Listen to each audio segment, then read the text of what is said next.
Are you tired of your YouTube videos not getting any views? Well, consider TubeBuddy. I've used TubeBuddy for years to scale up my YouTube channel. Now we're sitting over 200,000 subscribers. TubeBuddy is a browser extension that offers a ton of built-in productivity and time-saving services to take your channel to the next level. Use my link in the description to get started with TubeBuddy and level up your channel faster.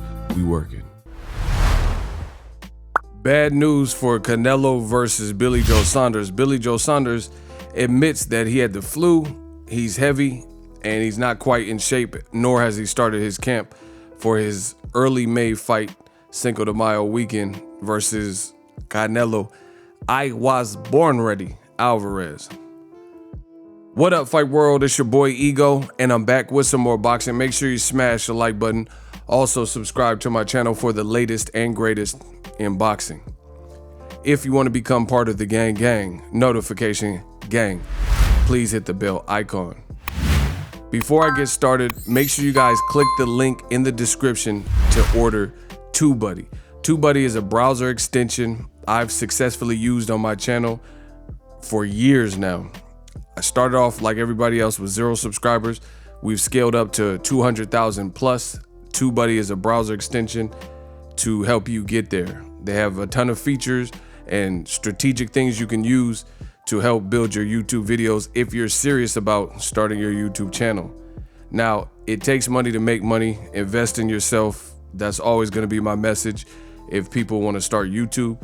And TubeBuddy is a great way to get you in the right direction. Again, I use it daily, and it does help the channel when you guys click on that link. Now, Billy Joe Saunders has an upcoming fight. It was announced. I haven't really heard much hype about it. I don't know how excited people are about it. Canelo says he's going after Undisputed conveniently after David Benavidez loses his belt. That becomes Canelo's aim. Now DAZN has done an interview. Ak and Barack have done an interview with Billy Joe Saunders where he said some kind of troubling things considering that he's in the fight of his life. This is Billy Joe Saunders, what he said in that interview. Quote, "I think obviously everyone knows I've got to be at me best. But you know, I'm pushing for time now. 10 days off training. I've got the flu. I'm not in shape. I'm still heavy. I'm still, you know, not started camp properly yet."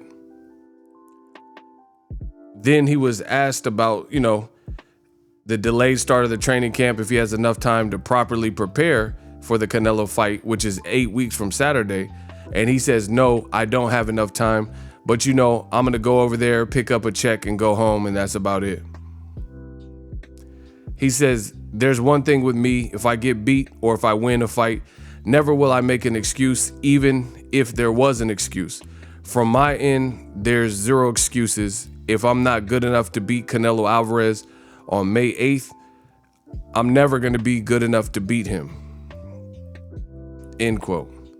So that's a direct quote from Billy Joe Saunders. I really hope for the sake of Canelo's legacy and another fight that Billy Joe Saunders is playing some kind of Jedi mind trick and he's just saying these things hoping to catch Canelo off guard.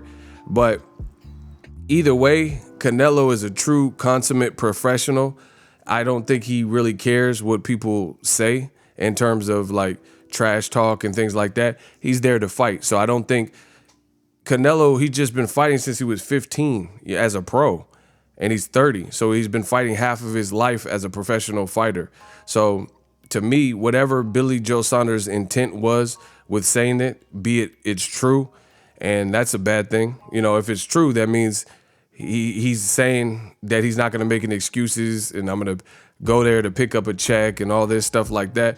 And I had the flu and I need to be my best. It just doesn't sound super optimistic that you really truly believe you can beat him if you are being true. But even if it's some kind of gag or, you know, Billy Joe Saunders like to play these games or maybe he thinks he's mind effing Canelo or whatever, I don't know. Either way, I think it's kind of foolish because, again, Canelo's been fighting half of his life as a pro boxer. He's an A-lister boxer. He's elite.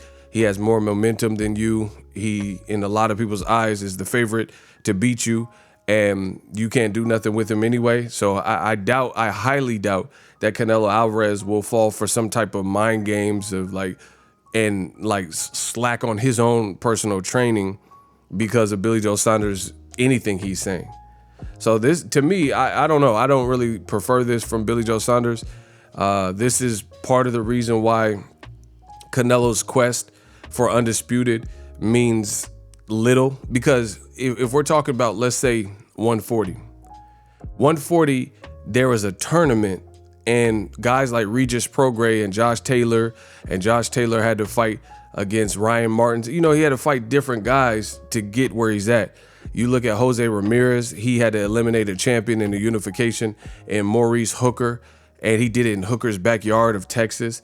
That's a real tournament style, Mortal Kombat, Bloodsport, Kumite gauntlet of who is the best and really showing that. That's what I really believe. So all tournaments, all undisputeds are not created equal, because it's all indicative of who's in that division, how stacked is that division, etc. Like I said the same thing with Vasyl Lomachenko.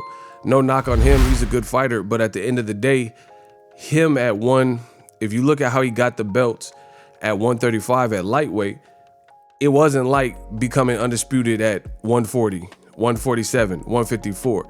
Jermell Charlo at 154, if he fights Brian Castano, he's undisputed.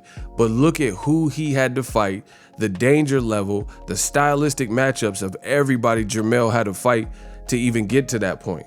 You know what I'm saying? He had to avenge a loss. Some people thought he didn't lose. He had to come from that and, you know, have an L on his record to come back and stop Tony Harrison in the rematch to end all doubts and put that to bed, things like that. So you're not going to game the system and make people believe. The only people that would possibly believe this would be the casual fans who don't know what's going on and they haven't looked at boxing intently like myself, right? So you're not going to make me believe that Canelo, if he becomes undisputed, it means the same as Jermell Charlo becoming undisputed, or the winner of Josh Taylor and Jose Ramirez becoming undisputed, because Ramirez had to go through tough. Taylor and Ramirez both had to go through a game. Tricky, Victor Postal, who's pretty tall for the division, etc., experienced guy. They had to beat guys like that, the Hookers and the Regis Prograis. They had to fight real competition.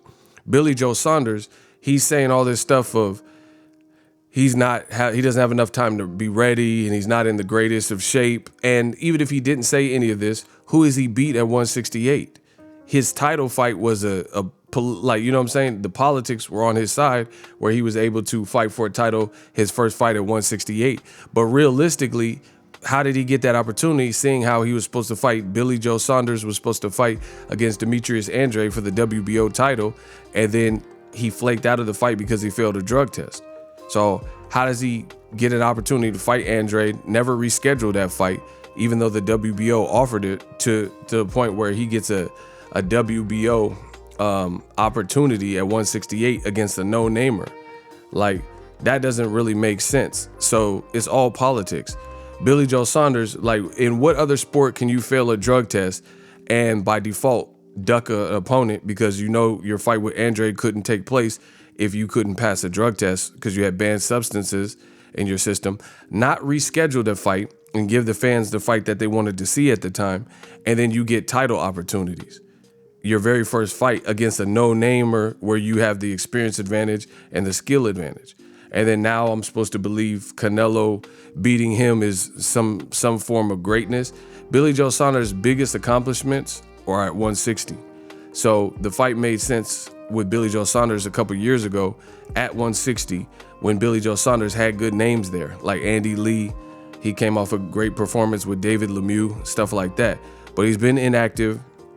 He got a title shot after failing a drug test, and his weight has been up and down. His performances have been up and down. He fought KSI Logan Paul 2 undercard, and he looked bad. He even said in that fight, I don't even deserve the big names like Jacobs or Canelo based on that performance, to now unifying with Canelo, who also received a fight, an added belt in it, the WBC, in the Caleb Smith fight.